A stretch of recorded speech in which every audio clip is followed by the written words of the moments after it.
On tonight's Wales at 6. A home devastated by fire. Charlotte's house was destroyed after an explosion caused by an electric scooter. It's just bringing it back.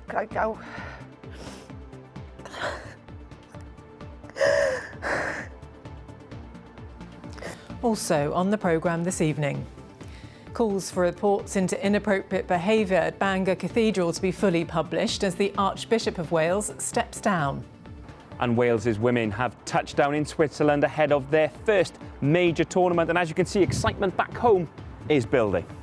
Plus, flaming June ends on a high. Just shy of 30 degrees today. We've sizzled our way through another scorcher, but all this heat is not for you. I may have a little bit of good news. I'll see you later.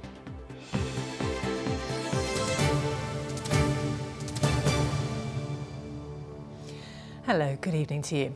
A mother from Cardiff has spoken of the petrifying moment her family home was destroyed in a fire caused by an exploding e-scooter battery, leaving them homeless and in hospital. Charlotte Murphy from Kairai in Cardiff says there needs to be tougher safety laws around e-scooter batteries, as fire services say they've dealt with over 200 battery fires in the last 5 years. Well, Ness Jenkins is in Kairai for us this evening. It's a devastating sight, Nest, for the family, and it's going to be a really difficult time ahead. Yes, Andrea, this house has looked like this, covered in plastic, cordoned off from the rest of the street and inhabitable for 7 weeks now, ever since their e-scooter, which wasn't on charge that night, caught fire. Usually the fire service doesn't show family the true extent of the devastation caused in fires like these, but the family, along with Wales and West Housing Association, have given our cameras exclusive access to show the reality of what can happen in fires like this. A loving home left in ruins. It's just bringing it back.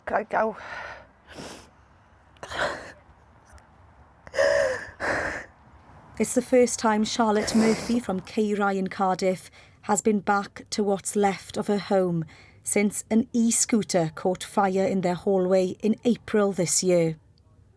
I saw the back wheel spark, which my son said he heard, and then it just shot with the colour of the fire, you know, like an orange, and it just went so upstairs. And then I was obviously frantic then. All 7 people in the house either escaped or were rescued by South Wales Fire Service, but all needed medical help, with Charlotte's 10-year-old daughter treated for serious smoke inhalation. Petrifying, scary, seeing how she was with the tubes, even before the tubes, how she couldn't breathe, she was struggling to cough it up herself. As a parent, seeing your child go through, it's just... Crews from 5 different fire stations were called out, an occurrence that's coming all the more common for South Wales Fire Service, who's seen a 70% increase in the last 2 years of lithium battery fires caused by e-scooters. These images show other recent explosions, often caused when the lithium battery is damaged, exposed to water or connected to the wrong charger. Now the fire service is urging owners and users of e-scooters to be aware of the dangers. I don't think people realise the seriousness of batteries when they go wrong, unfortunately. But if people are using reputable manufacturers, if they are using the correct devices, if they are charging them correctly, then these fires can be avoided. After losing her home of 18 years, Charlotte is also urging for action to improve e-scooter battery safety. I would like to see safety improvements on the batteries of the scooters before selling them online or the shops. I wouldn't feel safe having one in my property again. Charlotte's family escaped harm, but the fire is a brutal reminder of the hidden dangers of e-scooters. Unfortunately, what happened here in Kairai is not an isolated incident.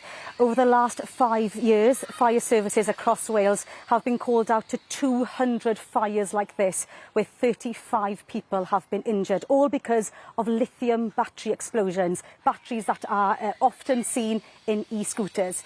Now, e-scooters are becoming more and more popular on our streets in Wales.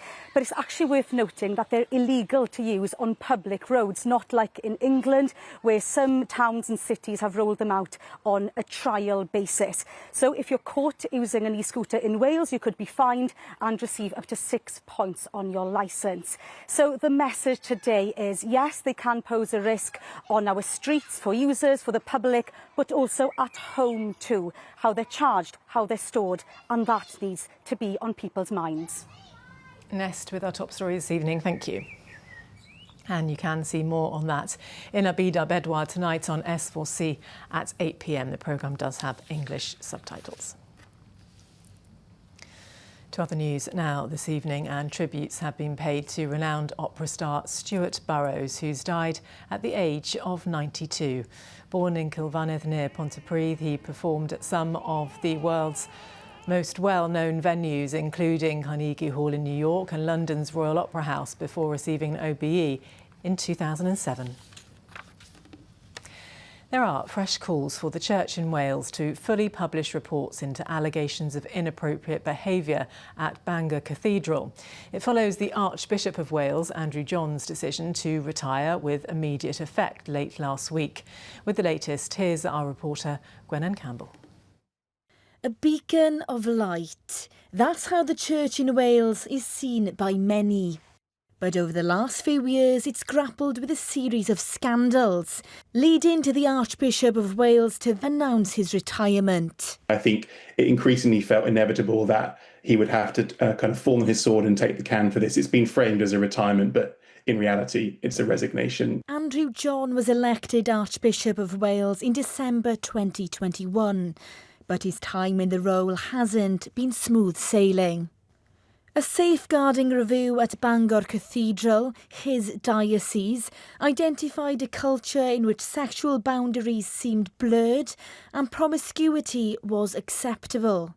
But there's no suggestion that the Archbishop himself behaved inappropriately. There were numerous concerns around safeguarding, coercion, financial controls, potential misuse of funds, and particular kind of culture of excessive drinking, promiscuity, accusations of sexual abuse between staff members and volunteers. Like, it was an enormous mess, really.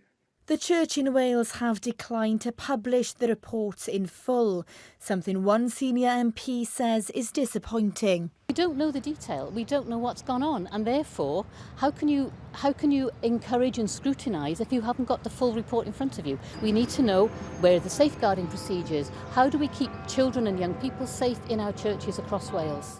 The Church in Wales said it remained in dialogue with all parties involved as it seeks to resolve the issues and to inform the wider public. The Archbishop made no reference to these scandals as he announced his retirement, describing the last 35 years as an enormous joy. Well, Gwenan is outside the Church in Wales HQ in Cardiff for us tonight. Gwenan, good evening. This controversy doesn't seem to be going away. Yes, well, the Archbishop, as you said there, has retired with immediate effect. So for now, the Bishop of St Asaph, Gregory Cameron, who's the longest serving bishop, will take over his duties until the new Archbishop of Wales will be appointed. Now that process has to take place, Andrea, before the end of August. So Wales has 6 dioceses and 6 bishops. So the Electoral College will come together to elect one of those bishops. So essentially, one of the current 6 bishops will become the next Archbishop of Wales. Now, Andrew John will remain as the Bishop of Bangor until August the 31st, where another process will take place to replace him. But in the meantime, the new Archbishop, who will have been elected by that point, will take over his duties in Bangor. But the Church of Wales has made it clear that all the recommendations and processes that have come out of the safeguarding review will continue to be implemented while this process of electing a new Archbishop of Wales will take place, Andrea. Gwenan, thank you. A man accused of murdering his 2-year-old grandson has told Mould Crown Court the toddler's mother was quick-tempered and would slap him to the back of the head. Michael Ives and his wife Kerry are accused of fatally injuring 2-year-old Ethan when he lived with them in their home in Garden City. From court, here's Rob Shelley with the latest.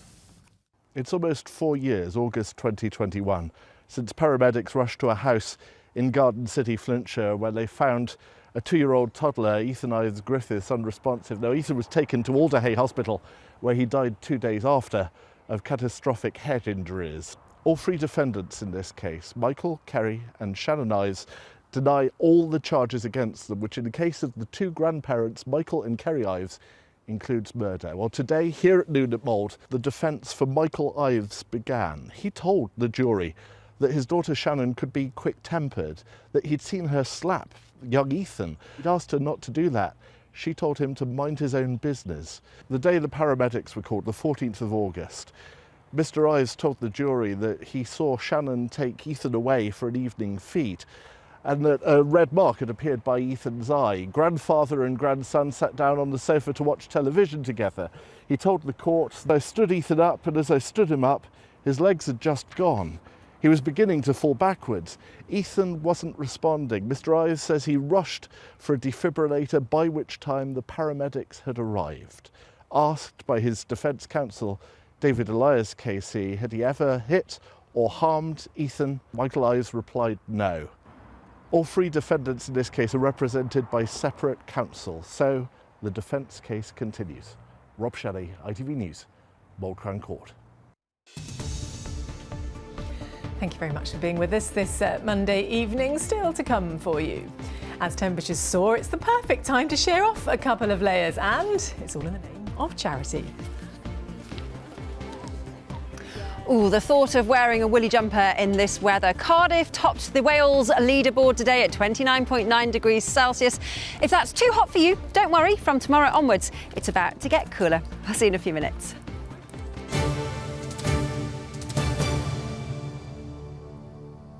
Some relief, maybe. Well, football now. Wales women have arrived in Switzerland ahead of their first match against the Netherlands on Saturday.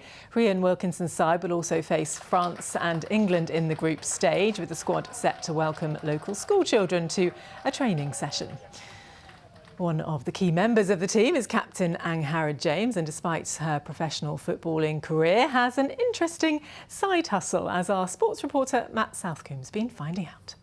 Ah, the life of a professional footballer. 1 minute you're creating history on the pitch. The next, it's all flat whites and lattes. Yes, this is Wales captain Angharad James as you've never seen her before. Amy, what is this one? When she's not leading her country, she's running a coffee business with wife Amy. Let's start with the big questions. What is the most sort of exuberant coffee art that you can pull off? Oh God.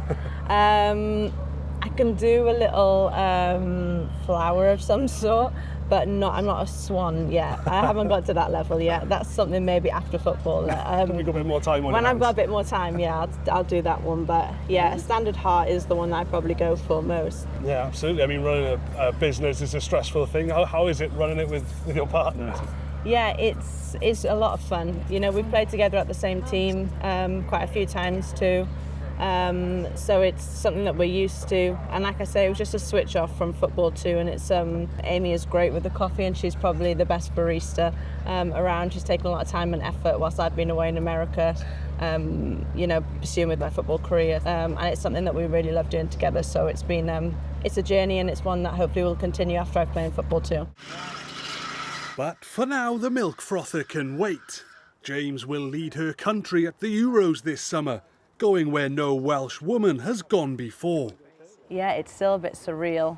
My family speak about it all the time, and it's something that I try not to think about too much, but it's coming ever closer now, and it will be one of the proudest moments of my life. James is the youngest Welsh footballer to reach 100 caps. And since she made her debut 14 years ago, much has changed. When you think back to the environment when you first arrived in the national setup to where you are now, what are the differences? We are so much more professional than we've ever been. We have a group of players now who are playing in the WSL, who are playing every day, which we haven't had for many years. And I think as a group, as a nation, we're in such a different place, and little things like that make a big and huge difference for the group. Yeah, just lastly on the tournament itself then, you've qualified and that's to be celebrated, but Wales are not just going to this tournament to make up the numbers. No, we're not. We are going to the tournament to compete and to get out of the groups. And I truly believe, we have a really tough group. There's no shying away from it. We are playing against World Cup champions, Euro champions, and it's going to be a tough group.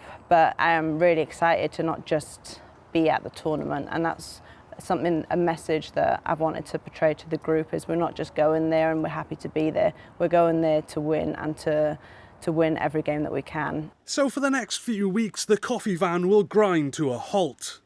One of the owners is a little bit busy. Matt Southcombe, ITV News.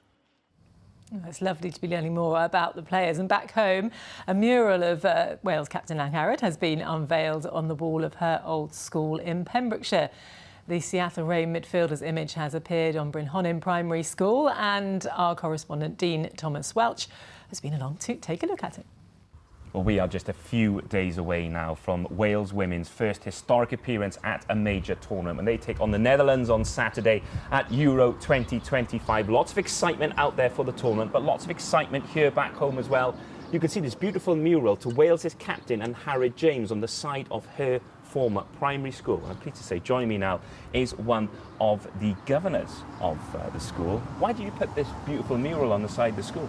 Well, as the girls' football team are doing so well this year, and Lang Harrod was a former pupil at the school, we all thought it was a fitting tribute for the whole team and for her personally, as a reminder of how well they are doing in the Euros, reaching the Euros, and just to inspire the next generation of children who hopefully will be playing football and are inspired by her. Fantastic. Well, and Harrod was a player for Clarbeston Road girls football team. Now, one of the coaches of Clarby Road girls team is with us now, David. David, how amazing is it that a former player of your football club is now captain of Wales at a major tournament? Yeah, it's brilliant,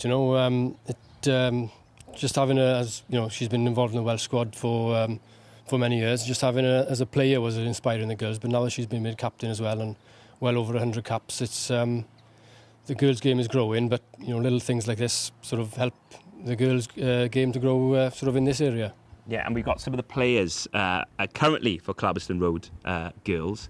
How inspiring is it knowing that and Harrod James came from the same football club as you? Was that something that you aspired to as well? Yeah, definitely. When I was like a young girl starting to play football, she definitely inspired me to keep going and go into Brynhonin and Preseli, of course.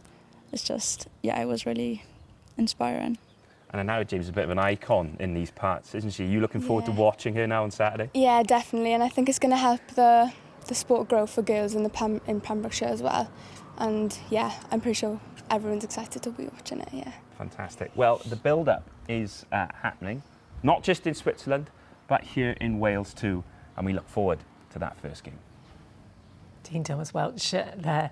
Well, rugby and Wales scrum half Thomas Williams has been ruled out of the remainder of the British and Irish Lions tour after picking up a hamstring injury. Williams had already made 2 appearances into his debut tour and looked set for test selection after scoring 2 tries against Western Force on Saturday. But Jack Morgan is now the only Welsh player left in the squad. And Welsh teenager Mimi Jew is currently facing British #1 Emma Raducanu in the first round of Wimbledon. 17-year-old Jew from Swansea is the first Welsh singles player to appear in the main draw at Wimbledon since Rebecca Llewellyn in 2005. Good luck to her. Now let's get a reminder of tonight's top story for you. A mother from Cardiff has spoken of the petrifying moment her family home was destroyed in a fire caused by an exploding e-scooter battery, leaving them homeless and in hospital. Charlotte Murphy from Kyra in Cardiff says there needs to be tougher safety laws around e-scooter batteries. Well, still to come on the ITV Evening News.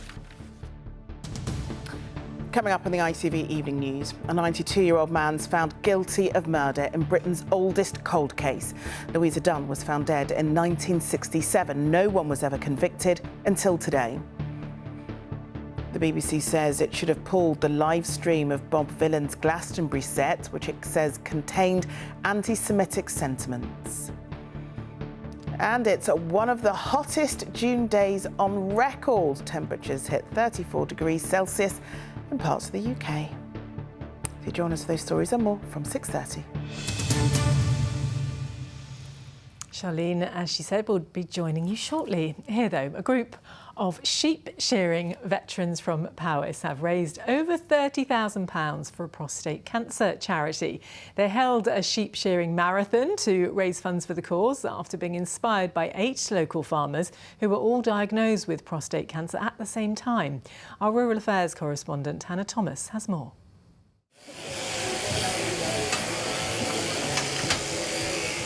£8 in the morning and 9 hours of sheep shearing ahead.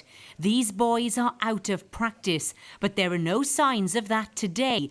They're taking on a challenge to raise money for prostate cancer after 8 local farmers overcame the disease together.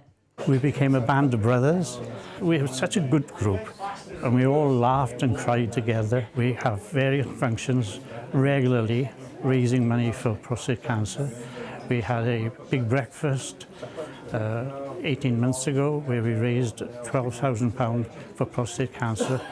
The band of brothers were all supported by a band of wives, and some of them are here today to watch the sheep shearing marathon take place. We were in the background saying, come on, you are going to be okay. And I think that was our main role, was telling them that they would be okay and that they could cope. But I think this is the nature of rural life. People come together and support people. Organising the sheep for shearing is no mean feat. Once their fleeces are taken off, they're taken back out to the hill. Well, if I look at my watch, it is 12 o'clock midday smack on. That means they've been shearing now for a solid 4 hours. They've got through just shy of 600 ewes already. They've got a 1,000 ewe target and they're well on the way.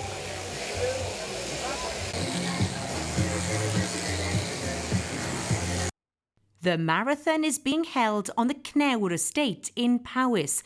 The venue and the shearers all have their own pieces of history.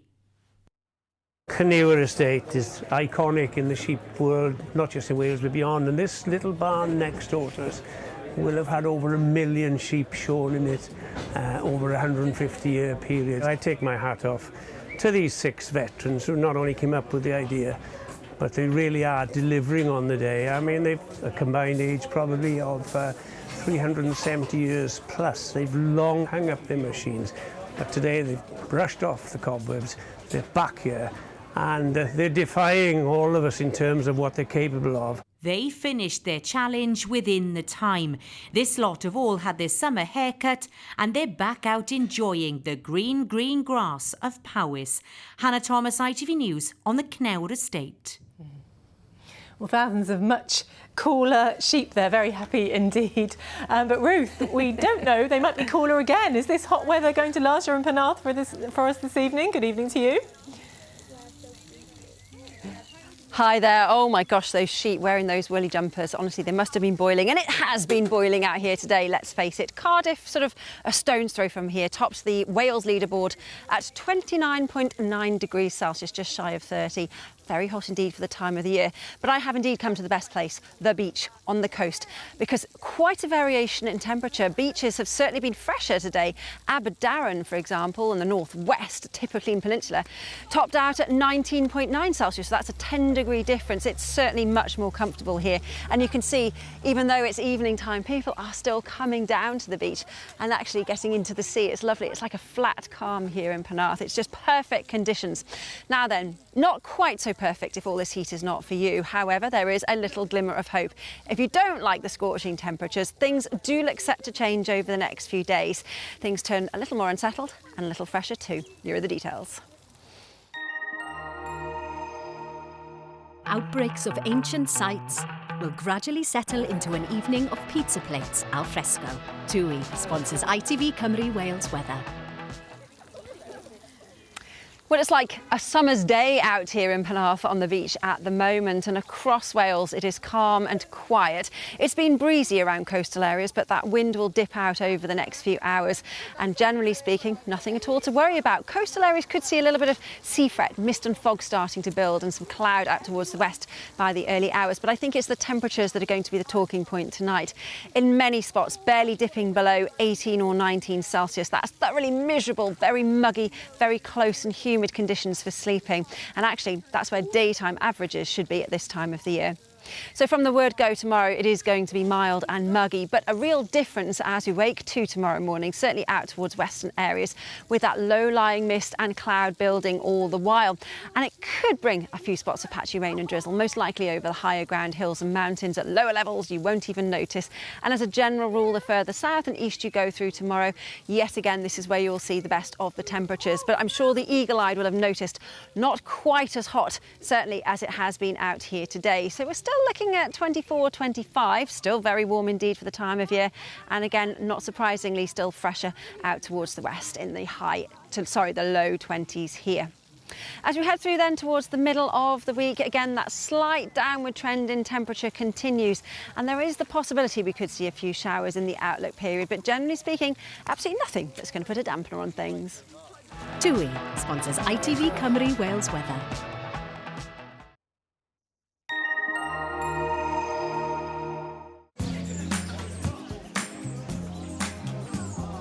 Making the most of summer. Piri sponsors ITV Pollen Count. Well, unfortunately, we are at the time of year where pollen levels, grass and weed pollen in particular, are high. Generally high levels over the next few days, but if it's something a little more comfortable you're looking for, you could do worse than heading to the coast. Lower levels here.